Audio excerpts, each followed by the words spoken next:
అందరికీ నమస్కారం. మనం 'ఫకీర్' బుక్‌లో మరో ఎపిసోడ్‌కి వచ్చేసాం.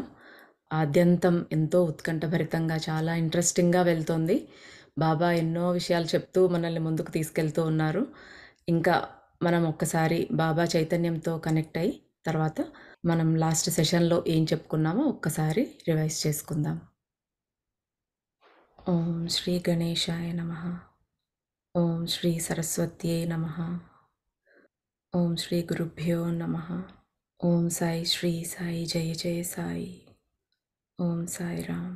ఓం సాయి రామ్. ఓం సాయి రామ్.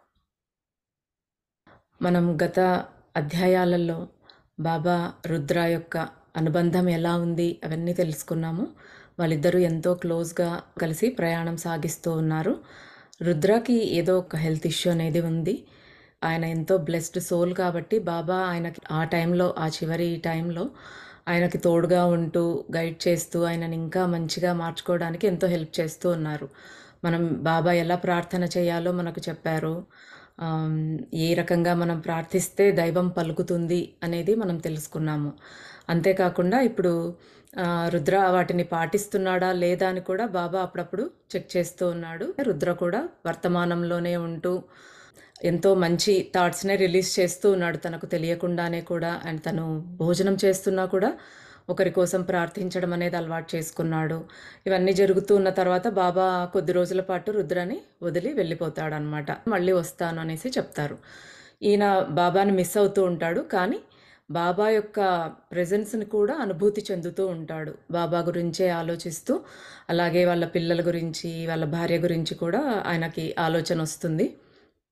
ఇంకా కానీ బాబా చెప్పారు కదా! ఆలోచనలు గమనించుకోమని చెప్పారు. కాబట్టి మనం ఒక రథికుడు అనుకుంటే మన ఆలోచనలు గుర్రాల్లాంటివి. మన మనస్సు అనేది ఒక రథం.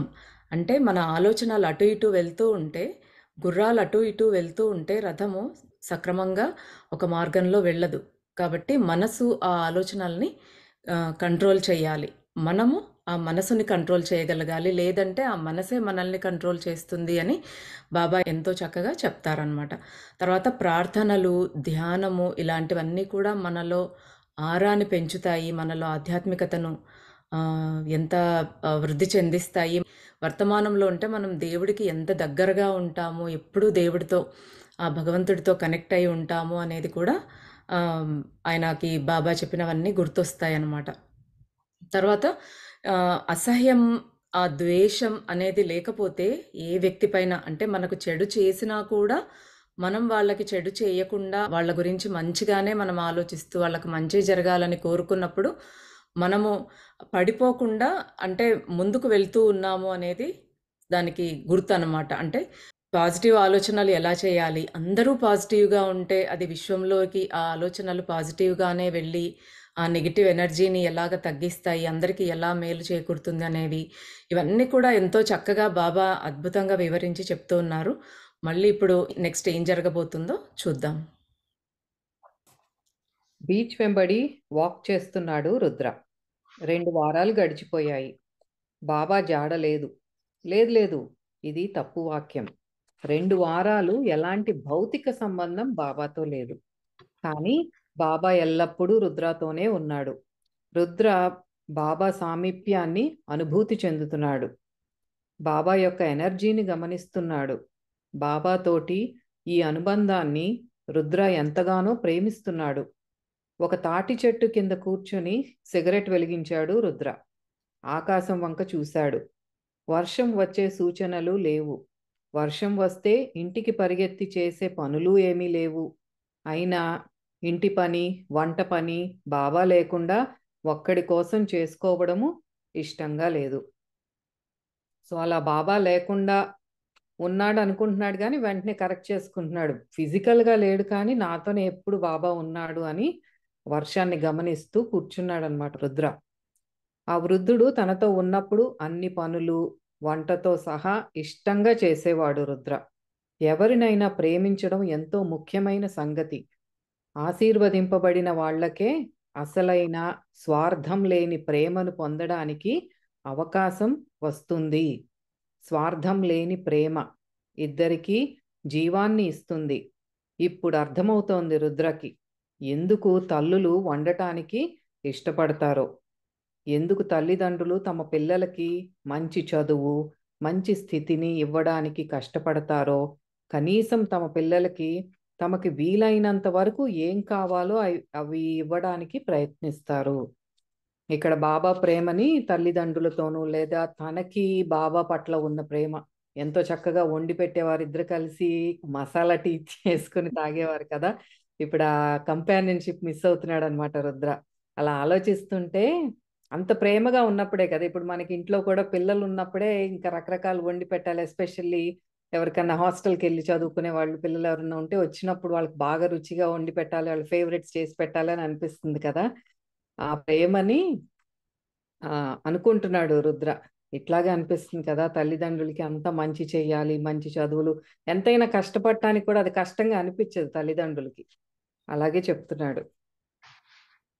సూర్యుడు ప్రకాశించటానికి, భూమి సూర్యుని చుట్టూ తిరగడానికి, పువ్వులు వికసించడానికి, పంటలు పెరగడానికి ప్రేమే కారణం.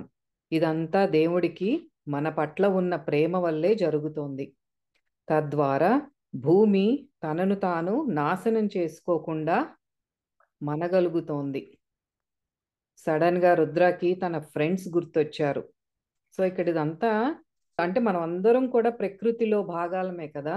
అదే చెప్తున్నాడు. ఇప్పుడు ఇంకా బిగ్గర్ పిక్చర్ తీసుకున్నా సరే ఈ విశ్వం అంతా కూడా నడిచేది ఆ ప్రేమతోనే. ఒక సూర్యుడి చుట్టూ భూమి తిరుగుతున్నా, సన్ నుంచి మనం ఎనర్జీ తీసుకున్నా, అది మొక్కలు పెరుగుతున్నా, అదంతా కూడా అంతా నిండి ఉన్నది లోపల ఏంటంటే ఆ చైతన్యము, ఆ చైతన్యం లోపల నిక్షిప్తంగా ఉన్న ప్రేమే కారణం అని చెప్తున్నారు అనమాట. సడన్ గా రుద్రకి తన ఫ్రెండ్స్ గుర్తొచ్చారు. కొందరు ఇతడిని కావాలనుకున్నారు, కొందరు అతని జీవితంలోంచి వెళ్ళిపోయారు. దురదృష్టం ఏమిటంటే అందరినీ రుద్ర మిస్ అయ్యాడు. అతడిని ప్రేమించిన వాళ్ళని పోగొట్టుకున్నాడు, అతడు ప్రేమించిన వాళ్ళని పోగొట్టుకున్నాడు. ఒక్కొక్కరితో సంబంధం దూరమైనప్పుడల్లా అతడి ఆత్మ తాలూకు ఓ భాగం చచ్చిపోతుండేది. ఒక స్నేహితుడు కానీ, ఒక ప్రేమికురాలు కానీ, ఎవరైనా సరే. అందరి రిలేషన్షిప్స్లో తనకి ఏదో ప్రాబ్లం వచ్చిందనమాట. అందరికీ దూరం అవ్వాల్సి వచ్చింది. అలా ఎందుకో డిసైడ్ చేసుకున్నాడో లేకపోతే అలా జరిగిందో అనేది మనకు ముందు ముందు తెలుస్తుంది. రుద్ర లేచి తన కాటేజ్ వైపు నడవసాగాడు. కొన్ని గజాల దూరంలో సేత్, మరో యువజంట రుద్ర కోసం వేచి ఉండడం చూశాడు. మీకు సేత్ గుర్తున్నాడు కదా. మైకేల్ రెస్టారెంట్లో స్ట్రేంజర్, అతని పేరు సేత్ అన్నమాట. సో అతను మళ్ళీ ఇతని కాటేజ్ దగ్గర వెయిట్ చేస్తున్నాడు, ఎప్పుడు వస్తాడా రుద్ర అని. తనతో పాటు ఒక యువజంట, యంగ్ కపుల్ ఎవరో ఉన్నారు. బాబా గుర్తొచ్చాడు రుద్రకి. సేత్ వెంటనే రుద్ర కాళ్ళకి నమస్కరించాడు. సేత్ రుద్ర కన్నా పెద్దవాడు. సార్, మీరు చెప్పిందంతా నిజమవుతోంది. అమెరికాలో వాళ్ళు నా ప్రపోజల్ని ఒప్పుకొని సంతకం చేశారు. అక్కడ నన్ను ఆఫీస్ మొదలు పెట్టమని చెప్పారు.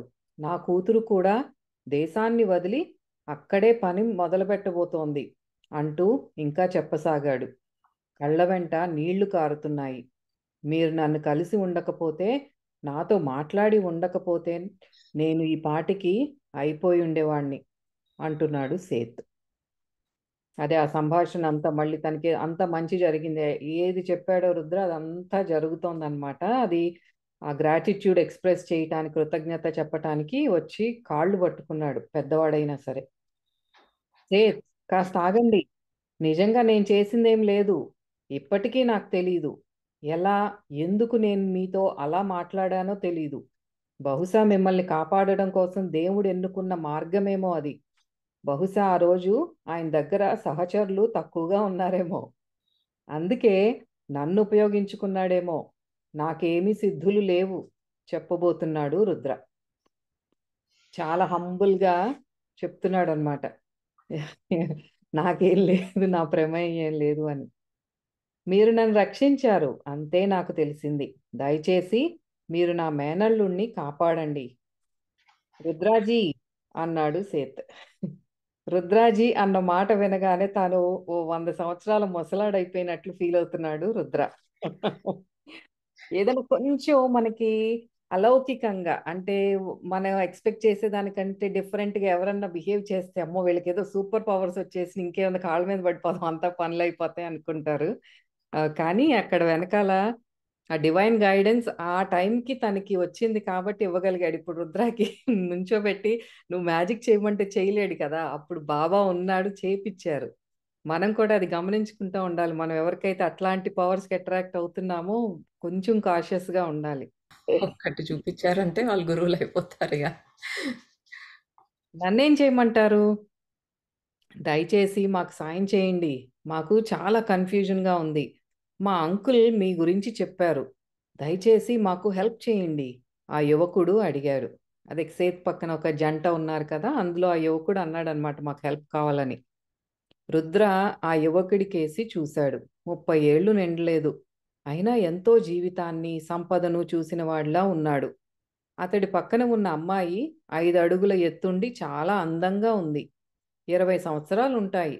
వాళ్ళిద్దరికేసి చూసిన రుద్రకి తన లోపల ఏదో విచారం కమ్ముకున్న అనుభూతి కలిగింది. శ్వాస కూడా ఒక్కసారిగా నెమ్మదైన అనుభూతి. ఏదో శక్తి తనను మాట్లాడేలా, ఆ యువజంట భవిష్యత్తులోకి చూసేలా పురిగొల్పుతోంది. వాళ్ళని తనతో పాటు కాటేజ్‌లోకి రమ్మని పిలిచాడు. బెడ్‌రూమ్‌లోకి వెళ్ళి బాబా ప్రార్థనా సమయంలో కూర్చునే మ్యాట్ అంటే చాప మీద కూర్చున్నాడు. రుద్రకి వేరే చాయిస్ లేదు. ఇదంతా తన కంట్రోల్‌లో లేదు. ఎవరో తన జీవ వీణని మీటుతున్నారు. తాను ప్రతిస్పందిస్తున్నాడు అంతే. మళ్ళీ తనకలాగే ఆ ఫీలొచ్చిందనమాట. ఏదో ఒక మళ్ళీ ఒక శక్తి తననేదో చేస్తుంది అన్నట్టు బాబా ఎక్కడైతే కూర్చునేవారో ఆ మ్యాట్ మీద కూర్చొని ఇంకిట్లా కొనసాగిస్తున్నాడనమాట.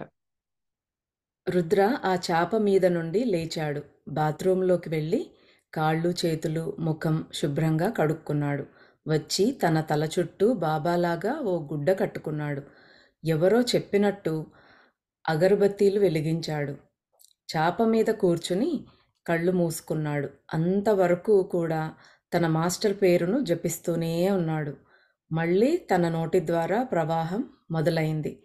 తనకు సంబంధం లేకుండానే, తనకి తెలియకుండానే బాబా మ్యాట్ మీద కూర్చోవటం, బాబాలాగా తలకి గుడ్డ చుట్టుకోవటము, బాబా ఎలా చేస్తారో అలానే తనకు తెలియకుండానే చేస్తూ ఉన్నాడు. అంటే బాబా పేరుని ఆయన ఉచ్చరిస్తూనే ఉన్నాడు. ఒక నామం ఆయన ఎప్పుడు జపిస్తూనే ఉంటాడని చెప్పాం గదా! సో, ఇప్పుడు మళ్ళీ ఆయన ఒక శక్తి ఆవహించినట్టుగా అంటే ఇంక మేబీ బాబానే ఆయనలో ఉన్నట్టుగా మాట్లాడుతున్నారనమాట తెలిసినట్టుగా అన్నీ. మీ అమ్మగారు మీ సంబంధాన్ని వ్యతిరేకిస్తున్నారు రుద్ర చెప్పారనమాట. అవును. ఆ యువకుడు.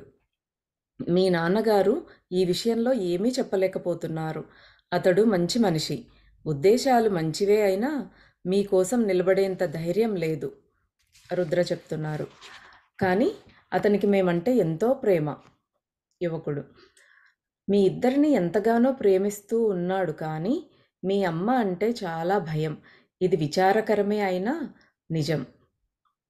చిన్నప్పటి నుండి ఆయన తన బ్రతుకు తెరువుకు ప్రాముఖ్యం ఇచ్చారు.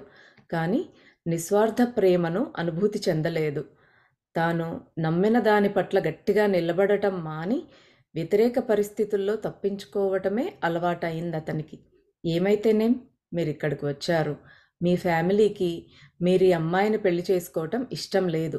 మతం, ఆర్థిక అసమానత, సామాజిక హోదా దృష్ట్యా వారి పెళ్లిని వ్యతిరేకిస్తున్నారు. ఆగాడు రుద్ర. అవును అన్నాడా యువకుడు. వాళ్ళ నాన్నగారికి వీళ్ళంటే ఎంతో ప్రేమ అయినా కూడా ఆయనకి వాళ్ళ అమ్మ ముందు నిలబడి ఎదురు చెప్పే ధైర్యం అనేది లేదు. మామూలుగా మనం మనం నమ్మిన దాని పట్ల గట్టిగా ఉన్నామంటే దాన్ని సాధించడానికి ఏదైనా ట్రై చేస్తాం. అలా లేడనమాట అతను. ఎంతసేపు ఏదైనా ప్రాబ్లమ్స్ వస్తే ఎలాగా తప్పించుకోవాలి అంటే వ్యతిరేక పరిస్థితుల్లో తప్పించుకోవడమే డిఫెన్సివ్ మోడ్‌లోనే ఎక్కువగా ఉంటూ ఉన్నాడనమాట. కాబట్టి తనకి ప్రాబ్లమ్ రాకుండా చూసుకుంటున్నాడు కానీ, వీళ్ళకి సపోర్ట్‌గా నిలబడేంత ఇది లేదతనికి. రుద్ర అదే చెప్తూ ఉన్నారనమాట. మళ్ళీ చెప్తున్నాడు రుద్ర. బాబూ! వాళ్ళు ఎందుకు వ్యతిరేకిస్తున్నారంటే, బాగా డబ్బున్న వాళ్ళ నుంచి ఎక్కువ డబ్బు కట్నంగా ఇస్తామని ప్రపోజల్స్ వస్తున్నాయి. రుద్ర చెప్పాడు. కానీ డబ్బు సమస్య కాదు. మనకు డబ్బు ముఖ్యం కాదు అని అంటున్నారే మా అమ్మ అంటూ చెప్పబోయి ఆగాడా యువకుడు. అది అబద్ధం. మీ ఫ్యామిలీ అడిగినంత కట్నం ఈ అమ్మాయి తల్లిదండ్రులు ఇవ్వలేరు కాబట్టి వ్యతిరేకిస్తున్నారు చెప్పాడు రుద్ర. కానీ మాకు ఇంకా డబ్బు ఎందుకు అవసరం?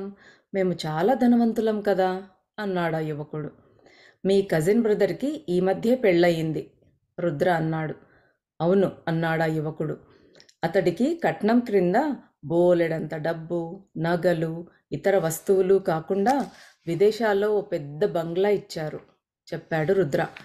మై గాడ్, ఇదంతా మీకెలా తెలుసు? అవును, లండన్లో ఒక స్టూడియో అపార్ట్మెంట్ ఇచ్చారతనికి అన్నాడు ఆ యువకుడు ఆశ్చర్యంతో. మీ అమ్మ మీ నాన్నగారి సిస్టర్తో ఈ విషయంగా పోటీ పడుతోంది చెప్పాడు రుద్ర. ఇవన్నీ కూడా రుద్ర చెప్తూ వస్తూ ఉన్నాడు. ఆయన ఏదో నిజంగా వెళ్ళి చూశాడా ఆ యువకుడి లైఫ్లోకి అన్నట్టుగా చెప్తూ ఉన్నాడు. అవన్నీ విని అబ్బాయి ఆశ్చర్యపోతూ ఉన్నాడు అనమాట. ఇప్పుడు మీరు ఈ అమ్మాయితో ఎప్పుడు పెళ్లి జరుగుతుందో చెప్పమంటున్నారు. దీనికోసం మీరు కొన్ని చెయ్యాలి ఆగాడు రుద్ర. ఈమె కోసం ఏదైనా సరే చేస్తాను అన్నాడు ఆ యువకుడు. మంచిది, ముందుగా రోజుకు 2 గంటలు ప్రార్థన ధ్యానం చెయ్యాలి ఓ 40 రోజుల పాటు ఆగాడు రుద్ర. వాట్? ఆశ్చర్యపోయాడు యువకుడు. ఇదేనా నీవు ఆమె కోసం ఏదైనా సరే చేసేది అడిగాడు రుద్ర. అంటే అంటే నేను 2 నిమిషాల కంటే ఎక్కువసేపు ప్రార్థన ధ్యానం చెయ్యలేను. 2 గంటలంటే చాలా ఎక్కువ చెప్పాడా యువకుడు. ఇదే మనకందరికీ ప్రాబ్లం. దేవుడి దగ్గర 2 గంటల సేపు మన కోరికల చిట్టా అయితే చెప్తాం కానీ 2 నిమిషాలు కూడా ఆయనని ధ్యానం చేయడం అనేది ఎంత కష్టము అనేది ఇక్కడ ఈ అబ్బాయి రిప్రజెంట్ చేస్తూ ఉన్నాడు. అని ఇప్పుడు ఒక పాయింట్ కూడా, ఇప్పుడు మనకంటూ ఇప్పుడు చుట్టుపక్కల ఎవ్వరూ లేరు అనుకో, లైక్ రిలేటివ్స్ కానీ ఎవరికి ఏం లేదు, మన లైఫ్ మాత్రమే మనం ఫోకస్ చేసేటప్పుడు అంతా బాగానే ఉంటుంది. ఇప్పుడు వాళ్ళ నాన్నగారికి అదేం పట్టట్లేదు, but ma'am is concern because కాబట్టి ఆవిడకి కూడా ఇంకా ఎక్కువ కావాలి, అట్లీస్ట్ ఈక్వల్ గా అన్నా కావాలి. అదర్వైజ్ ఇప్పుడు ఆ ఇన్సిడెంట్ జరగకపోతే షీ మైట్ బి ఫైన్. అది మనకి ప్రతి ఫ్యామిలీలోనే ఇప్పుడు చూసేదే. మనకి కావాలా వద్దా అనేది ఇట్ డజంట్ మ్యాటర్. పక్కన వాళ్ళకు ఉంటే మనం మ్యాచప్ అవ్వాలి. డెఫినెట్గా నాకు అది కావాలి. ఈ పోటీతోనే మనకి అసలు ఎంత స్ట్రెస్ ఫీల్ అవుతున్నాం అంటే, వాళ్ళకంటే ఎక్కువ, ₹1 ఎక్కువ కావాలి, ఎక్కువ ఎక్కువ ఎక్కువ లైఫ్ మిజరబుల్ చేసుకునేది ఈ పర్టికులర్ పాయింట్ కంపారిజన్. అంటే మనం ఎక్కడ తగ్గిపోతున్నామో వాళ్ళ ముందు మనం ఎక్కడ చులకనగా కనపడతామో అనే ఇది, అంటే ఎవరికి వాళ్ళు గొప్ప చూపించుకుంటారు కాబట్టి ఓ వాళ్ళ ముందు నేను తగ్గకూడదు, నేను అదే రేంజ్ మెయింటైన్ చేయాలి అనేది. బట్ ఎవరి సోల్ ప్లాన్ ఎలా ఉంది, మనం ఎలాగ లైఫ్ నడుస్తుంది అనేది ఎవరం ఆలోచించమన్నమాట. మెయిన్గా కంపారిజన్స్ అవన్నీ, అందుకే మనకి డివైన్ క్వాలిటీస్లో నో కంపారిజన్ నో కంప్లైంట్ అని చెప్పేది మెయిన్గా. అందుకే ఆ కంపారిజన్స్తోనే సగం భ్రష్టు పట్టిపోతాం. అదే పార్టీలకి వెళ్తే ఇయ్యే కదా మాట్లాడుకునేది. ఓ మీ అబ్బాయికి ఎంత కట్నం ఇచ్చారండి అంటే ఏదో చెప్పాలి. మాట్లాడకుండా ఉండలేవు. ఇవే మాట్లాడుకొని ఆ గొప్పలు మాట్లాడుకోవాలన్నమాట. అందుకే నోరు ఎంత జిప్ చేసుకుని ఉంటే అంత మంచిది. ఇక్కడ కొన్ని ఏరియాస్లో కూడా వింటుంటాం కదాను, మీ ఇంట్లో ఇంత పెద్ద టీవీ ఉంది, అయ్యా 56 ఇంచా 76 ఇంచా, ఇంత టీవీ ఉందంటే ఓ మేము ఇంత తక్కువలో ఉండకూడదు, మాకు ఉండాలి. మీరు టెస్లా కొన్నారా, బిఎండబ్ల్యూలు కొన్నారా, బెంజ్ కొన్నారా, సో మేము కొనేయాల్సిందే. ఓకే, వెంటనే ఆ కంపారిజన్స్తో లైఫ్ అసలు ఎంత కాంప్లికేట్ చేసుకుంటూ ఉన్నారు అందరూ. మంత్లీ ఇన్స్టాల్మెంట్స్ కట్టుకోవటం, ఆ ఇంట్రెస్ట్ పే చేసుకోవటం. అవన్నీ తర్వాత మనకి బ్యాక్గ్రౌండ్లో సినిమా ఉంటుంది. ఏమో ఫార్మసీ లాగా నిదానంగా ఒక్కొక్క క్లాజెట్ ఫార్మసీ లాగా తయారవుతుంది, మందుల షాప్ లాగా. సేమ్ థింగ్ అదే స్పిరిచువాలిటీలో కూడా మళ్ళీ, అమ్మో వాళ్ళకేయో అనుభవాలు వచ్చేసి నాకు రావట్లేదు, వాళ్ళకి ఏదో స్క్రీన్ మీద ఏదో కనిపిస్తుందంటే నాకు కనిపించట్లేదు. ఈ కంపారిజన్ ఇక్కడ బయట ప్రపంచం ఎట్లా ఉందో స్పిరిచువాలిటీలో కూడా అంతే, సేమ్ థింగ్. అందుకే ఏ అనుభవాలు వచ్చినా మేబీ ఎవరికి వాళ్ళు ఉంచుకోవడం బెటర్ ఏమో. రాసుకొని జస్ట్ బీ హ్యాపీ. ఏమిటి ఎక్కువ అంటే 2 నిమిషాల కంటే ఎక్కువ ప్రార్థన చేయలేనని చెప్తూ ఉన్నాడు. 2 గంటలంటే చాలా ఎక్కువ అన్నప్పుడు రుద్ర చెప్తూ ఉన్నాడు అనమాట. ఏంటి ఎక్కువ? నువ్వు గంటకు 10 నిమిషాల చొప్పున ప్రార్థించినా ధ్యానం చేసినా రోజుకు 2 గంటల కన్నా ఎక్కువే చెయ్యాలి. జస్ట్ అవర్లీ 10 మినిట్స్ అయినా కేటాయించమంటున్నాడు. నీవు గంటకు 10 నిమిషాలు కూడా దేవుడి కోసం కేటాయించలేనని చెప్పదలుచుకున్నావా? అడిగాడు రుద్ర. ఆ గదిలో కాసేపు నిశ్శబ్దం రాజ్యమేలింది. చెప్పు అబ్బాయి, నీ కలలను సాకారం చేసుకోవాలంటే గంటకు 10 నిమిషాలు నీకు ఎక్కువగా అనిపిస్తోందా? అడిగాడు రుద్ర. కాదు, మీరిలా అడుగుతుంటే ఎక్కువ కాదు కదా అనే అనిపిస్తోంది అని సణుగుతూ ఉన్నాడనమాట. కానీ నేను ఏమని ప్రార్థించాలి? ధ్యానించాలి? అడిగాడు ఆ యువకుడు. నీకేది కావాలనిపిస్తే అది. నీవు స్వామి అక్కల్కోట్ మహారాజ్‌ని ఆరాధిస్తావు కదా? అడిగాడు రుద్ర. My God! ఇదంతా మీకెలా తెలుసు? ఆ యువకుడి గొంతులో ఆశ్చర్యం. ఇది తెలుసుకోవడమే నా పని అబ్బాయి. నేను ఆత్మతలాల్లో డీల్ చేస్తూ ఉంటాను. నా పనిలో రెండో అవకాశం ఉండదు. అదృష్టవంతులు, ఆశీర్వదించబడిన వాళ్ళు మాతో కలుస్తుంటారు. ఒకసారి వాళ్ళు మాతో కలిశారంటే మేము వాళ్ళను పోనివ్వం. అందుకే మీరిక్కడ ఉన్నారు. మీకిక్కడికి రావాలని లేదు. కానీ ఏదో తెలియని శక్తి మిమ్మల్ని ఇక్కడికి లాక్కొచ్చింది. ఎన్నో జీవిత కాలాల నుంచి మీకు మాతో ఉన్న సంబంధమే ఆ శక్తి. సరే, ప్రస్తుతపు మీ సమస్యలోకి వద్దాం. నువ్వు ఆమె పక్కన ఎప్పటికీ ఉండాలంటే ముందుగా ముఖ్యంగా రోజుకు 2 గంటలు ప్రార్థన, ధ్యానం చెయ్యాలి. నూనె దీపాలు ఉదయం, సాయంకాలం, రాత్రి వెలిగించాలి. ఇప్పుడు మనము ఒక గురువును కానీ, భగవంతుడిని నమ్ముకున్నామంటే, మనము ఒకవేళ ఏ రకంగైనా చెడు వేస్‌లో వెళ్తూ ఉన్నా, లేదా మన ఆలోచనలు తప్పుడు మార్గంలో వెళ్తున్నా కూడా, వాళ్ళే మనల్ని కరెక్ట్ మార్గంలోకి తీసుకొనొస్తారనమాట. ఈయన అక్కల్కోట్ మహారాజ్‌ని ఆరాధిస్తాడు కాబట్టే, ఆయనకి బాబా హెల్ప్ చేస్తున్నారు. లేకపోతే బాబా ఆయనకు హెల్ప్ చేయాల్సిన అవసరమే వచ్చేది కాదనమాట. ఆ రకంగా ఆ గురువు ఈయన రూపంలో ఈయనను గైడ్ చేస్తూ ఉన్నాడనమాట. నీవు గత సంవత్సరం సంపాదించిన దానిలో 5% ధర్మకార్యాల కోసం, అనాథల కోసం పక్కన ఉంచాలి. 2 గంటలు ధ్యానం చేస్తూ, నూనె దీపాలు ఉదయం, సాయంకాలం, రాత్రి వెలిగించడంతో పాటు, ఆయన సంపాదించిన దాంట్లో 5% ధర్మకార్యాల కోసం, అనాథల కోసం ప్రక్కన ఉంచుతూ, మీ చేతులతో మీరు స్వయంగా అవసరమున్న ఓ శరణాలయ సంస్థకు మీరే ఆ మొత్తాన్ని ఇవ్వాలి. ఇదంతా కూడా ఈ 40 రోజుల్లోనే జరిగిపోవాలి. ఇక చివరిది, నువ్వు దాచిన డబ్బు, ఇతరత్రా ఆస్తులు ఈ అమ్మాయికి ఇచ్చేసేయాలి. ఇతరులెవ్వరికీ ఈ సంగతి తెలియకూడదు. ఇది కూడా 40 రోజుల్లో జరిగిపోవాలి. నువ్వు ఇదంతా చేస్తే నేను ప్రమాణం చేస్తున్నాను, ఈ అమ్మాయి నీదే అవుతుంది. రుద్ర చెప్పడం ఆపాడు. ఆ అమ్మాయి తనకు దక్కాలి అంటే ఏమేం చేయాలో బాబా చెప్తూ ఉన్నారన్నమాట. ఇదంతా దేనికోసమో చూద్దాం మళ్ళీ. ఆ యువకుడు తలూపాడు. ఆ అమ్మాయి వంక చూశాడు. ఆ కళ్ళల్లో నీళ్లు. మరునిమిషంలోనే ఆ యువకుడు బాబా చెప్పిన భవిష్యత్తునంతా చూడగలిగాడు. నువ్వు ఆ డబ్బంతా ఈమె పేరు పెట్టి ఫిక్స్డ్ డిపాజిట్ చెయ్యి ఓ బ్యాంకులో. ఇది కూడా 40 రోజుల్లోనే జరగాలి. అర్థమైందా? అడిగాడు రుద్ర. అదేమీ సమస్య కాదు. ఈ అమ్మాయి నాదైతే మా తల్లిదండ్రుల నుండి ఏమైనా సమస్య వస్తుందా? అడిగాడా యువకుడు.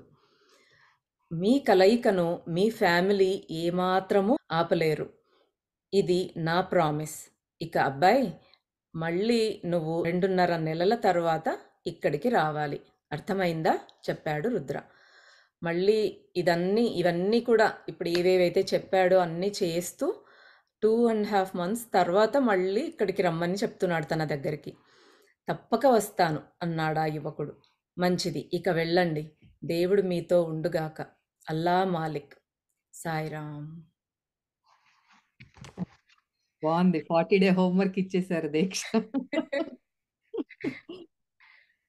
ఆ యువజంట లేచి నిలబడి రుద్ర కాళ్లను తాకి నమస్కరించారు.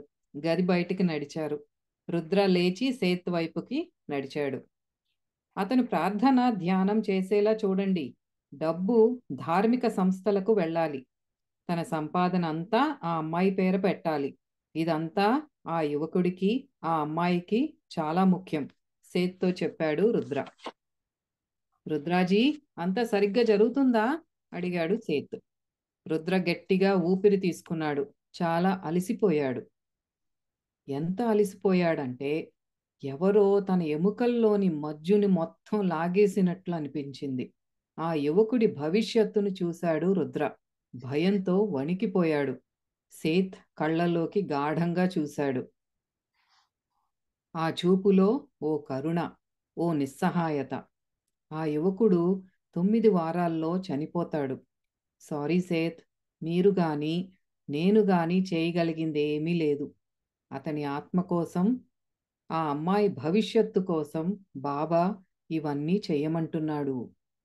సో ఇదంతా చేసేది తనకి ప్రమాదం పొంచి ఉందో లేకపోతే ఏదో జరుగుతోంది. బట్ ఈ లైఫ్, ఈ ఫిజికల్ లైఫ్ అనేది ఎండ్ అవ్వబోతోంది. అందుకనే డబ్బులన్నీ అటు ట్రాన్స్ఫర్ చేయమంటాం. అంటే మనకి డెత్ సమీపించేటప్పుడు మన మనస్సు స్థితి కానీ, మన ఆత్మస్థితి ఎలా ఉంటుందో దా దాన్ని బట్టి నెక్స్ట్ జన్మ అనేది డిసైడ్ అవుతుంది. ఏ ఆలోచనలతో మనం చనిపోతామో ఆ ఆలోచనలతో మనం మంచి జన్మలు. అందుకే దైవనామ స్మరణ కానీ, అదివరకు రోజుల్లో కాశీలో మరణించడం ఇవన్నీ ఎందుకు పెట్టారు అంటే, అది మళ్ళీ మనకి ఆ స్టెప్పింగ్ స్టోన్ నెక్స్ట్ లైఫ్‌కి అన్నట్టు. అలా తన ఆత్మోన్నతి కోసం చెప్తున్నాడనమాట బాబా. ఇక్కడ ఈ లైఫ్ గురించి కాకుండా, ఇక్కడ కామా పడితే నెక్స్ట్ లైఫ్ ఎట్లా అనేది తనకి హెల్ప్ చేయటానికి చూస్తున్నాడనమాట.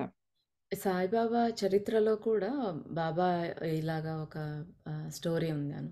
విజయానందుడు అని ఒక అబ్బాయి, ఆయన చిన్న ఏజ్‌లోనే సన్యాసం తీసుకుని ఉంటాడు. అతనికి అమ్మ ఒక్కటే ఉంటుంది. వాళ్ళ అమ్మను వదిలేసి ఆయన మానస సరోవర యాత్రకి వెళ్ళాలి అనేసి డిసైడ్ అయ్యి వస్తాడనమాట. ఆన్ ద వేలో బాబా దగ్గర ఆగుతాడు. ఆగినప్పుడు అక్కడ ఇంకొక సన్యాసి ఎవరో ఆల్రెడీ మానస సరోవరంకి వెళ్ళి వచ్చిన అతను, ఓహ్! ఆ యాత్ర చాలా కష్టము. మధ్యలో టిబెట్ నుంచి వెళ్ళాలి కదా! అక్కడ ప్రజలు చాలా అనుమానం ఎక్కువ. అని వాళ్ళు అక్కడ పడ్డ ఇబ్బందులు, ఆ చలి వాటి గురించి అంతా చెప్పేసరికి ఈయన భయపడతాడనమాట. అమ్మో! నేనింక వెళ్ళలేను. ఇంకైతే నేను వెళ్ళనని క్యాన్సెల్ చేసుకోవాలనుకుంటాడు. అప్పుడు బాబా తిడతాడు. ఆ మాత్రం దానికి ఇంక నువ్వు సన్యాసం తీసుకోవడం ఎందుకు? సరే ఇప్పుడైనా మించిపోయిందేం లేదు. ముందు నువ్వు వెళ్ళి ఏదో పారాయణ చేయమని చెప్తాడు. రామ విజయమో అలా ఒక గ్రంథం ఏదో పారాయణ చెయ్యి. 3 పారాయణాలు చేయమంటాడనమాట. ఒక 2, 3 వీక్స్ టైమ్ ఏమో ఉంటుంది. చేయమంటాడు. ఇంకా ఆయన అలసిపోతాడు. ఇంకా ఒక పారాయణ మళ్ళీ చదివించుకొని వింటాడు. అదంతా అయ్యాక బాబా భక్తుని ఒడిలో ఒరిగి చనిపోతాడనమాట అతను. ఆయనకలాగా మరణం సమీపించాడు కాబట్టే ఆయనని అలాగా వెళ్ళాలనుకోని మళ్ళా బ్యాక్ వెళ్ళిపోతే ఆయన యొక్క ఆత్మ అంటే అక్కడ ఆయన ఫెయిల్ అయితాడు. ఆయన చేయాలనుకున్నది చేయలేక. కానీ ఆయన ఆత్మ ఉన్నతయ్యి మళ్ళీ నెక్స్ట్ జన్మకైనా ఆయనకు ఆ ఫలం రావాలన్నట్టు బాబా అంత చదివించి ఆయనని, అంటే ఎందుకంటే వాళ్ళకి తెలుసు కాబట్టి మనం ఎప్పుడు చనిపోతాము, మనకి ఇంకా ముందుకు వెళ్ళాలంటే కాస్త పుణ్యం అనేది కావాలి అన్నప్పుడు ఇలా చేయిస్తారు. ఇక్కడ కూడా అన్నీ ఆ అబ్బాయి నెక్స్ట్ జన్మ కోసం ముందే దాన ధర్మాలు చేయించడము, ధ్యానం చేయించడము, అసలు ఏది అలవాటు లేని అతనికి రోజుకు 2 గంటల ధ్యానం చేయమని చెప్పడము. ఇవన్నీ మన ఆత్మ ఉన్నతి కోసం అవసరం అనేది, అంటే చనిపోతున్నామా లేదా వెంటనే అనేది కాకపోయినా మన ఆత్మ ఉన్నతికి ఇవన్నీ కావాలి అనేది చెప్తున్నట్టుగా ఉంది బాబా. దాన ధర్మాలు, అనాథ శరణాలయాలకి ఇవ్వటం కానీ ఇవన్నీ. సో, ఇవన్నీ మనం కూడా చేయాల్సిన పని. ప్రార్థనలు, ధర్మ కార్యాల కోసం అతను వెచ్చించే ధనం అతని ఆత్మ కోసం. ఆ డబ్బు అమ్మాయి భవిష్యత్తు ఏ ఇబ్బంది లేకుండా గడిచిపోవటానికి. ఆ అమ్మాయి మళ్ళీ పెళ్లి చేసుకోదు. తన 49వ ఏట చనిపోయేదాకా ఆ అమ్మాయికి ఆ డబ్బు కావాలి. ఆ అమ్మాయి బాధపడితే అతని ఆత్మ శాంతితో ఉండజాలదు. కనుక ఇదంతా జరిగేలా చూడు. ఆపై మౌనంగా ఉండు. ఇదంతా మీరు చెయ్యకపోతే ఇంక మీరెప్పుడూ నా దగ్గరికి రానవసరం లేదు. అర్థమైందా? అన్నాడు రుద్ర. ఇదంతా బాబా ఒక ప్లాన్ గీసి, ఇదిగో నా ప్లాన్, డివైన్ ప్లాన్ ఇది, తీసుకొని ఫాలో అవ్వండి అని ఒక బ్లూ ప్రింట్ లాగా గీసి ఇచ్చారు. అది ఫాలో అవుతామా లేదా అనేది మన చేతిలో ఉంటుందన్నమాట. అక్కడే మన మైండ్ ఎలా గేమ్ ఆడుతుందనేది తెలుస్తుంది. మనం పూర్తిగా డివైన్ ఇన్స్ట్రుమెంట్ లాగా ఉన్నాము, ఇంకా భగవత్ చింతనతో ఉన్నాము అనుకుంటే ఫాలో అవుతాం. లేదు మైండ్‌తో ఎక్కువ ఉన్నామంటే మైండ్ చేసే గారడి అంతా ఇంత ఉండదు. ఇదంతా ఇప్పుడు అవసరమా అన్నట్టు ఉంటుందన్నమాట. అదే మనం గమనించుకుంటూ ఉండాలి మనం కూడా. రుద్రాజీ, దయచేసి అతన్ని చావనివ్వకండి. అతను నా కొడుకు లాంటివాడు, ప్రాధేయపడ్డాడు సేత్. అతని జాతక చక్రంలో అతని ఆయువు 78 సంవత్సరాలు అని వ్రాసి ఉంది. అందులో వ్రాయనిది ఏంటంటే 50 సంవత్సరాలకు పైగా అతను బెడ్ మీదే ఉండాల్సి వస్తుంది. పక్షవాతంతో, ఎన్నో రకాల ఆరోగ్య సమస్యలతో. ఇదంతా 9 వారాల టైంలో ఒక యాక్సిడెంట్ ద్వారా జరుగుతుంది. అదొక జాగ్రత్తగా ఎంత క్లియర్‌గా చెప్తున్నారంటే, ఆ కర్మ ఫలాన్ని గురించి చెప్తున్నారిక్కడ. ఒక రోజులో అతడు చనిపోవడం మేలా, రోజు రోజు చస్తూ 50 సంవత్సరాల కాలం నరకయాతన అనుభవించడం మేలా? ఒక విషాదాన్ని అంతకాలం భరించాలి అంటే ఎంతో బలం, ఎంతో జ్ఞానం, ఎంతో ఆత్మవిశ్వాసం ఉండాలి. అతనిలో అవి లేవు.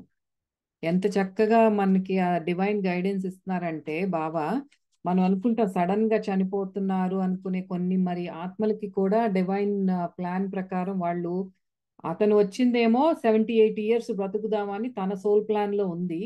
కానీ ఇప్పుడు బాబా దాంట్లో దాన్ని మోడిఫై చేస్తున్నారు. ఎందుకు? ఎందుకంటే తనకి హెల్ప్ చేయదలిచారు కాబట్టి. సడెన్‌గా చనిపోతున్నాడు 30 ఏళ్లకే అంటే అది తనకి హెల్ప్ చేస్తున్నాడు ఆత్మకి అని. అన్ని రోజులు లేకపోతే 50 ఇయర్స్ తను ప్రొలాంగ్డ్ అంటే మనిషి మా ఎదురుగా బ్రతికే ఉంటాడు గానీ, ప్యారలైజ్ అయిపోయి కాళ్ళు చేతులు పని చేయలేక డిపెండెంట్‌గా ఉండి నర్సింగ్ హోమ్స్‌లోనో లేతే ఇంకా అనారోగ్యంతో బాధపడటం ఇవన్నీ జరిగే బదులు ఇదే బెటర్ కదా అన్నట్టు చెప్తున్నారు బాబా. అతనికి అతని మాస్టర్ యొక్క దయ ఉంది.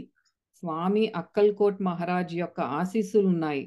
వాటి వల్లే సంవత్సరాల తరబడి అనుభవించాల్సిన బాధ, నరకం నుంచి తప్పించబడుతున్నాడు. అందుకే అతడిని 2 గంటలు ప్రార్థనలో, ధ్యానంలో ఉండమన్నాను. అతడు చేసే ధార్మిక సంస్థల సంరక్షణ, ధ్యానం, ప్రార్థనలు అతని మాస్టర్ దయ, అతని సొంత విధి నుంచి తప్పిస్తున్నాయి. ఇంక వెళ్ళి నేను చెప్పినట్లు చేయండి. తద్వారా ఈ పేద అమ్మాయి సంరక్షణ, అతని ఆత్మకు శాంతి కలిగించిన వారవుతారు.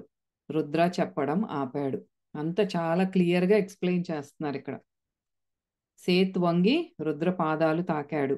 రుద్ర గమనించిందేంటంటే, సేత్ తాకింది రుద్ర పాదాలను కాదు, అతని మాస్టర్ షిరిడీ సాయిబాబా పాదాలను. అది బాబా లీల. ఇక్కడ ఇంకొకటి కూడా సాయిబాబా చరిత్రలో ఉన్నది. ఒక ఫ్యామిలీ వస్తారు. ఒకతను చనిపోతాడనమాట. వాళ్ళు అలుగుతారు బాబా మీద. "మేము మీ దగ్గరికి తీసుకొనొచ్చాము. మీ మీద ఎంత ఆశ పెట్టుకొని మీరు రక్షించలేదు." అంటే అప్పుడు బాబా ఆమెకి కల్లో చూపిస్తాడు. ఆయన లంగ్స్ పెట్టుకుని బాబా తన మీద చూపిస్తాడనమాట. "చూడు ఇవి ఇంత పాడైపోయి ఉన్నాయి. అతను బ్రతికితే వీటితో ఎంతో ఇబ్బంది పడాల్సొస్తుంది. అందుకే అతన్ని అంత బాధ నుంచి నేను రిలీజ్ చేశాను" అనేసి చెప్తాడనమాట.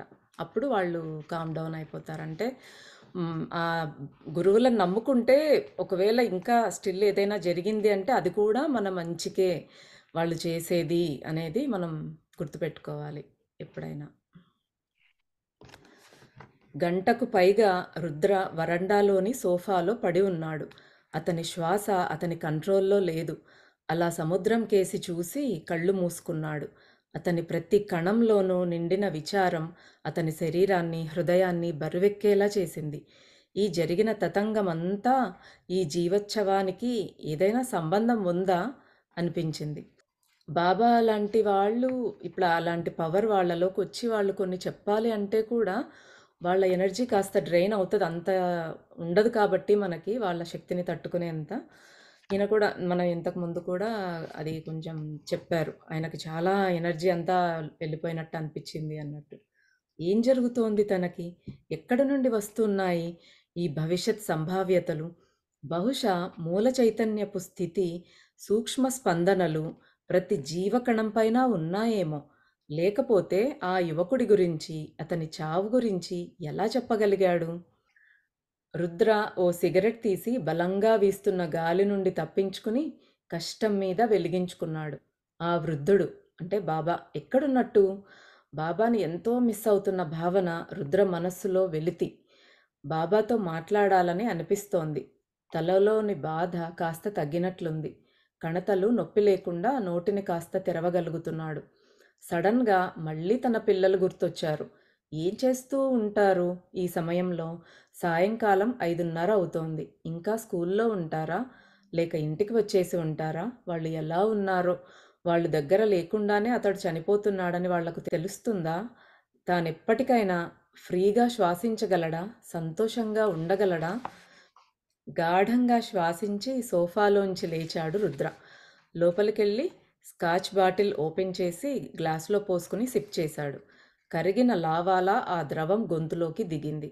కాసిని ఐసు ముక్కలు గ్లాసులో వేసుకుని డ్రాయింగ్ రూంలోకి నడిచాడు. సూర్యుడు పడమటి కొండల వెనక్కి వెళ్ళిపోయాడు. అతనిలోని సూర్యుడు ఎప్పుడో అస్తమించాడు. లోపల అంతా చీకటే, చావులాంటి చీకటి. రుద్ర కొన్ని దీపాలు వెలిగించి గోడ కానుకుని కూర్చుని సముద్రం వంక చూశాడు. అలల హోరుతో పాటు పక్షులు తలదాచుకుంటూ చేసే కుహూరవాలు వినిపించాయి. రుద్ర కళ్ళు మూసుకుని దీర్ఘంగా గాలి పీల్చుకున్నాడు. అతనికి ఏడవాలనిపించలేదు. ప్రపంచమంతా తనని తప్పు పట్టవచ్చుగాక, తాను మాత్రం అందరినీ ప్రేమిస్తూనే ఉంటాడు. ప్రేమించిన వాళ్ళు ఒక్కసారిగా ఎలా అసహించుకుంటారు? నువ్వు నిజంగా ప్రేమిస్తే అక్కడ అసహ్యానికి తావులేదు. అలా అసహించుకుంటున్నావు అంటే హృదయంలో, ప్రేమ స్థానంలో ఇంకా వెలితి ఉందన్నమాట. నువ్వు నిజంగా ప్రేమించావు అంటే ఆ వ్యక్తి పట్ల ఎప్పటికీ అసహ్యం ఉండకూడదు. ఆ వ్యక్తి నీ పట్ల ఏమి చేసినా సరే. అందుకే రుద్ర తనని వ్యతిరేకించిన వాళ్ళని ఎప్పుడూ అసహించుకోలేదు. తన పిల్లలను తనకు వ్యతిరేకంగా ప్రభావితం చేసినా సరే. రుద్ర నెమ్మదిగా డ్రింక్ సిప్ చేస్తూ ఉన్నాడు. రాత్రి ఇంకా చాలా మిగిలి ఉంది. బాటిల్లో డ్రింక్ కూడా నిండుగా ఉంది. మనం మనం ఇక్కడ నేర్చుకోవాల్సింది. మనకు వాళ్ళేదో చేశారని, అమ్మో! నన్ను అంతలా అవమానిస్తారా? నన్నలా చేస్తారా? అని వాళ్ళ మీద అసహ్యం పెంచుకుని, వాళ్ళకు చెడు జరగాలని కోరుకోకుండా, మన మనకు ప్రేమ ఉంది అంటే, మనం ఎప్పుడూ ఇతరుల చెడు కోరుకోకూడదు. ఎప్పుడైనా వాళ్ళ మంచే కోరుకోవాలి. అలాగ మనం ఒకవేళ వాళ్ళని అసహించుకుంటూ, వాళ్ళ చెడు కోరుకున్నామంటే, ఇంక మనకు ప్రేమ లేనట్టే కదా! అది ఆ టైంలో జస్ట్ ఎఫెక్ట్ అయింది. మనం ప్రేమ ఉంది అనుకుంటున్నాం గానీ, ప్రేమ లేనట్టే. అందుకే వేమన చెప్తాడు. "ఉపకారికి నుపకారము విపరీతము కాదు సేయ వివరింపంగా, అపకారికి నుపకారము నెపమెన్నగ సేయువాడే నేర్పరి సుమతి" అని. అంటే మనకు హెల్ప్ చేసిన వాళ్ళకి హెల్ప్ చేయడం పెద్ద గొప్ప ఏం కాదు. కానీ మనకు చెడు చేసిన వాళ్ళకి కూడా మనం మంచి చేయగలిగినప్పుడే మన క్యారెక్టర్ ఏంటి అనేది తెలుస్తుందనమాట. సో, ఇలాంటివన్నీ మనం అందుకే అప్పుడప్పుడు తలుచుకుంటూ ఉండాలి కాస్త.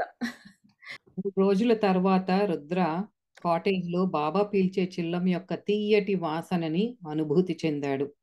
వరండాలోకి పరుగు పరుగున వెళ్ళి బాబా పాదాల మీద వాలిపోయాడు.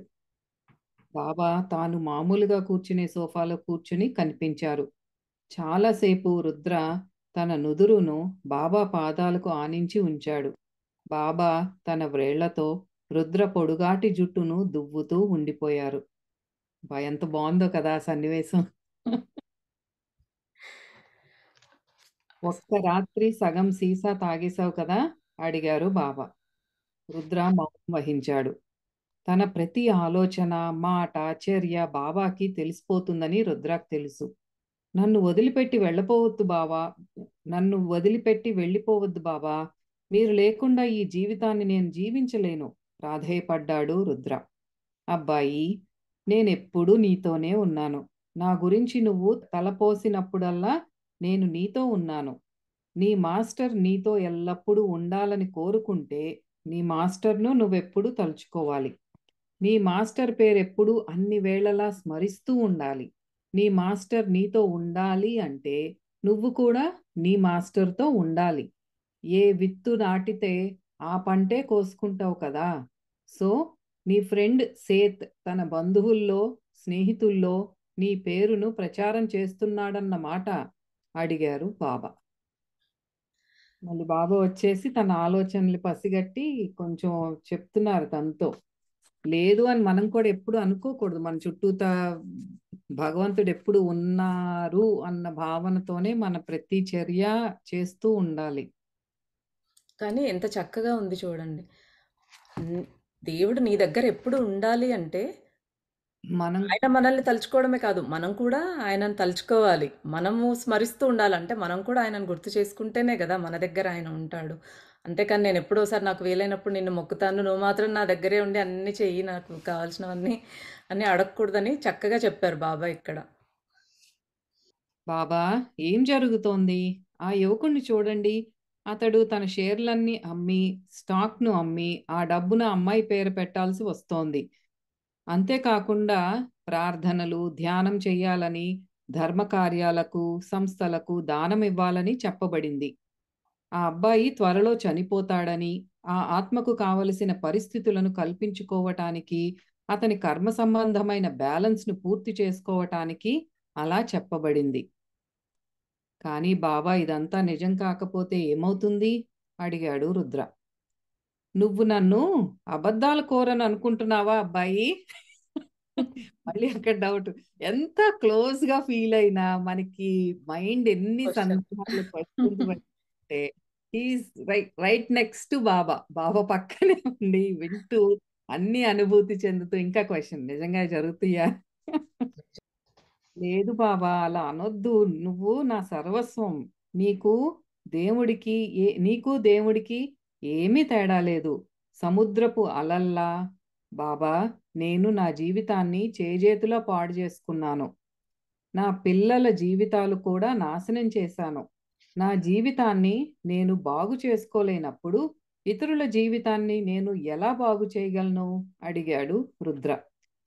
ఇక్కడ రుద్ర నేను, నేను అని ఎందుకు అనుకుంటున్నాడో అదంతా చేయించేది బాబా అని. అదే బాబా. నువ్వు ఒక గొప్ప సర్జన్ లాంటి వాడివి రుద్రా. ఇతరులకున్న రోగ నివారణ కోసం ఒక సర్జన్ ఎంత కష్టమైన ఆపరేషన్‌లైనా చేయగలడు. కానీ మామూలు ఇంజెక్షన్ అయినా తనకు తాను చేసుకోలేడు. అంత మాత్రాన అతడు జాతకుడు కాడు కదా! సర్జరీ చేయటంలో తెలివి లేనివాడు కాదు కదా! నువ్వు ఒక మీడియంవి. నువ్వు ఒక ఛానల్‌వి. ఇతరులు ఏమనుకున్నా నీ గురించి నువ్వెప్పుడూ సందేహించవద్దు. కర్మలు, కర్మ సంబంధాలు ఎన్నో మెలికలుగా ఉంటాయి. నువ్వు ఎన్నో జీవిత కాలాలు జీవించావు. ఎంతో మందితో కలిసి జీవించావు. కుటుంబ సభ్యులే కావచ్చు, స్నేహితులు కావచ్చు, లేదా నీకు బాధ కలిగించిన వాళ్ళు కావచ్చు. అందరూ కలిసి ఒక ఆత్మ గ్రూపు. మీరంతా కలిసి ఎన్నో జన్మలలో కలిసి ప్రయాణించారు. మీరంతా ఒకరితో ఒకరు రకరకాల సంబంధాల రూపంలో జీవించారు. ఇక్కడ సోల్ మేట్స్ అనుకుంటాం, సోల్ ట్రైబ్ అనుకుంటాం. ఇట్లా ఒక గుంపులాగా వస్తామని అంతకు ముందు కూడా విన్నాము. ఇదే బాబా చెప్తున్నారనమాట. మనదే ఒకళ్ళని కలుసుకోవటం కానీ, వాళ్ళతో పాటు మన స్పిరిచువల్ జర్నీ కానీ, ఏదన్నా మనకి భౌతిక జీవితంలో అయినా ఒక జర్నీ చేశామంటే మనం ఇదంతా ఒక డివైన్ ప్లాన్‌లో అంతకుముందు ఎన్నో జన్మలతో వాళ్ళతో కనెక్టెడ్‌గా ఉంటే తప్ప, మనకు ఆ కనెక్షన్ ఈ జన్మలో రాదు అన్నమాట. అదే చెప్తున్నారు. అదే. రుణానుబంధం లేనిదే ఏది జరగదు అంటారు గదా! సో, ఒకరిని కలిసామంటే ఏదో ఒక చిన్న రుణమైనా అది తీర్చుకోవడమో, ఇవ్వడమో ఏదో జరుగుతుందేమో. కొంతమంది అలా వస్తారు, ఏదైనా హెల్ప్ చేస్తారు, ఎళ్ళిపోతారు, మళ్ళీ కనిపించరు. అట్లాగే ఒక క్విక్ వాళ్ళకేదో అది అంతే. రిలీఫ్ అంత పోవాలి. కొంచెమే ఉంటది వాళ్ళతో. మనకా సెకండ్ అంతే వాళ్ళతో ఆ పని జరిగేదుంది. అయిపోయిందంతే. కానీ మన పిల్లలు, ఇది ఇల్లు కానీ, ఇవన్నీ కూడా రుణానుబంధ రూపేణ పశుపత్ని సుతాలయ అంటారనమాట. ఇవన్నీ రుణానుబంధం ఉంటేనే మన జీవితంలోకి వస్తాయన్నమాట. అమ్మ, నాన్న, భార్య, భర్త, అమ్మమ్మ, తాతయ్య, అంకుల్, ఆంటీ, కొడుకు, కూతురు, తమ్ముడు, చెల్లి, అత్త, మామ, స్నేహితుడు, సేవకుడు, ఇరుగు పొరుగు, శత్రువులు ఇలా మీ ఆత్మ సముదాయానికి అంటే సోల్ గ్రూప్ చెందిన ప్రతి వ్యక్తి మరొకరిని ఆధ్యాత్మికంగా ముందుకు తీసుకెళుతూ కర్మల భారాన్ని తగ్గించడానికి ప్రయత్నిస్తుంటాడు. ఒక్కోసారి నిన్ను ప్రాణంగా ప్రేమించిన ఓ ఆత్మ మరో జీవిత కాలంలో నీ శత్రువుగా జన్మించవచ్చు. తద్వారా నీ కర్మ రుణాన్ని తగ్గించడం కోసం సాయపడతాడు. చాలా ఇంపార్టెంట్ పాయింట్ ఆ! ఇది. అసలు. మనం ఈ జన్మలో ఎనిమి అనుకున్న వాళ్ళు అదే ఒక్క లైఫ్ లోనే చూస్తాం మనం. ఇక్కడ టన్నల్ విజన్ లాగా ఇంతే నా కళ్ళ ముందు ఉండేది, కానీ ఎంత ప్లాన్ జరుగుతుంది ఆత్మతలాల్లో అనేది చెప్తున్నారు బాబా. అందుకే అందరినీ ప్రేమించటమే మనకి నేర్పుతున్నారు. ఎవరిని కూడా శత్రుత్వ భావంతో చూడొద్దు, ఎందుకంటే వాళ్ళు కూడా మన కర్మలు నిర్మూలించడానికే వచ్చారు. ఓషో చెప్పేవాడు, మీకు ఫ్రెండ్స్ లేకపోయినా పర్లేదు, ఎనిమీస్ ని ఉంచుకోండి, ఎందుకంటే మీ కర్మలు తీరేదే ఎనిమీస్ తో అని చెప్పి. యాహ్! అలాగే ఓ వ్యక్తి నిన్ను అసహ్యించుకుంటూ నిన్ను నాశనం చేద్దామని అనుకుంటూ ఉండి నీ చేత కూడా అసహ్యించుకోబడుతూ ఉండవచ్చు. కానీ అతడు లేదా ఆమె ఆధ్యాత్మికంగా నీ అభివృద్ధిని కోరే ఓ గొప్ప శ్రేయోభిలాషి. అలా ఓ వ్యక్తి నీ జీవితంలో నరకాన్ని సృష్టిస్తూ ఉంటే అది నిన్ను భగవంతుడికి మరింత దగ్గర చెయ్యటం కోసమే. అదే కదా, వాళ్ళు ఒక సాధనంగా పనిచేస్తున్నారు, భగవంతుడి సాధనంగా. ఆ సిచ్యువేషన్ గనక వాళ్ళ ద్వారా అది క్రియేట్ అవ్వకపోతే మేబీ మనం భగవంతుడికి అంత తొందరగా దగ్గర అవ్వలేమేమో. ఎవరన్నా మనల్ని మోసం చేసినా సరే, మనల్ని ఎవరన్నా ఒకళ్ళ ముందు ఆ, ఏదన్నా వాళ్ళ ద్వారా మన జాబ్ పోవటం కానీ, ఏ సంఘటన జరిగినా సరే, ఆ సిచ్యువేషన్ నుంచి ఈ డివైన్ పవర్ అంటే మన మాస్టర్ కానీ దేవుడు కానీ ఆ సిచ్యువేషన్ అలా క్రియేట్ చేసి మనల్ని తన వైపు తిప్పుకునే ఒక సాధనం అంతే. అందుకే మనం చూసే మనుషుల్ని అసహించుకోకూడదు. ఒక ఏదో బుక్‌లో చదివాను అలాగే. అంటే మనము సోల్ ప్లానింగ్ జరుగుతూ ఉన్నప్పుడు రావటానికి, పుట్టడానికి ఒకవేళ మన కర్మ ఇది తీరేది ఉంది. ఎవరు ఆ టైంలో లేరు అంటే అక్కడ మనకి సోల్ లెవెల్‌లో స్నేహితులు ఎవరైతే ఉంటారో వాళ్ళే ఓకే. నేను నీకు భార్యగా వస్తాను. నేను నీకు భర్తగా వచ్చి ఈ బాధలు పెడతాను. సో దట్ నీకు ఈ కర్మ తొలగిపోతదని హెల్ప్ చేయటానికి కూడా ఆ ఆత్మలు మనకి వస్తారనమాట. వాళ్ళ నుంచి అందుకే ఎన్నో నేర్చుకుంటాము మనము. ఇలాగ ఎన్నో రకాలుగా జరుగుతుంది. సోల్ లెవెల్‌లో. ఇప్పుడు సహనం నేర్చుకోవాలనుకుని ఎన్నో జన్మల నుంచి అది మనకి క్లియర్ అవ్వట్లేదు అన్నప్పుడు ఒక స్ట్రాంగ్ నెగెటివ్ క్యారెక్టర్ అట్లా గయ్యాళి గంపగా వచ్చినప్పుడు అది ఇంకా తప్పదు అన్న రిలేషన్ లో ఉంటేనే తప్ప మనం అది మనం నేర్చుకోవాల్సిందే అన్నమాట మెయిన్. యాహ్! అంతే. ఎంత ప్లానింగ్ జరుగుతుంది, మనం ఎంత అజ్ఞానంలో ఉన్నాం అనేది తెలుస్తుంది దీన్ని బట్టి. ప్రస్తుత జీవిత కాలంలో నిన్ను బాధపెట్టే పాత్ర పోషిస్తూ ఉండవచ్చు. ఎందుకంటే ఓ పాఠం నేర్చుకోవటానికి అదే ఉన్నటువంటి ఏకైక మార్గం అయి ఉండవచ్చు. ఒక్కోసారి ఒక ఆత్మ నీకు బలాన్ని, సౌకర్యాన్ని ఇవ్వడం కోసమే జన్మ తీసుకోవచ్చు. ఎందుకంటే ఆ సౌకర్యం, ఆ బలం నీకు అవసరమై ఉండవచ్చు. ఇంత ఇంత క్లియర్‌గా చెప్పేశారు మనకి. మనం పాఠం నేర్చుకోవడానికి ఇంక అదే ఏకైక మార్గం. సో, అలాంటి వాళ్ళొస్తారు మన జీవితంలోకి అంతే. ఏదైనా మన ఆత్మ ముందుకెళ్ళటానికే. మన ఆత్మ ఉన్నతి జరగటానికే ఏ అనుభవాలు కావాలో, ఆ అనుభవాలు తీసుకోవటానికే మనం జన్మ తీసుకుంటాం అంతే. ఫోర్స్ టు డూ ఇట్ అన్నట్టు కొన్ని సిచ్యువేషన్స్ జరుగుతాయి. యాహ్! అందుకే బాబా ఆ అనుభవాలని అంటే తట్టుకోగలిగే శక్తి, జ్ఞానము, ప్రేమ అవన్నీ ఇవ్వమని అడగాలి మీరు భగవంతుడిని అనేసి చెప్పేది అందుకే. అంటే అది మనం అన్నిటికీ రెడీగా ఉండగలిగే శక్తి అన్నమాట. యాహ్! చాలా బావుంది. సో ఇది ఈరోజు చాలా అద్భుతంగా ఉంది. ఫకీర్ బుక్ మనకి ఇలా చదువుకోవటం చాలా హ్యాపీగా ఉంది. సో మనం సో ఫార్ ఎంతో జ్ఞానాన్ని నేర్చుకున్నాము. అంటే రుద్ర ద్వారా బాబా మనకి ఎన్నో చెప్తున్నారు. ఆ కర్మ ఫలాలు అనుభవించటం కానీ, సోల్ ప్లానింగ్ కానీ, ఆ సోల్ గ్రూప్ ఎట్లాగా వస్తారు, దాని ద్వారా మన కర్మలు ఫాస్ట్‌గా కొంతమందితో నిర్మూలించబడతాయి. అందుకనే మన శత్రువులను కూడా మనం ప్రేమించాలి. ప్రతి ఒక్కళ్ళని ప్రేమ భావంతోనే చూడాలి అని మనకి రోజు మెసేజ్ ఇస్తున్నారు బాబా. సో మళ్ళీ వచ్చే గురువారం మళ్ళీ కలుద్దాం. అంతవరకు సెలవు. నమస్తే.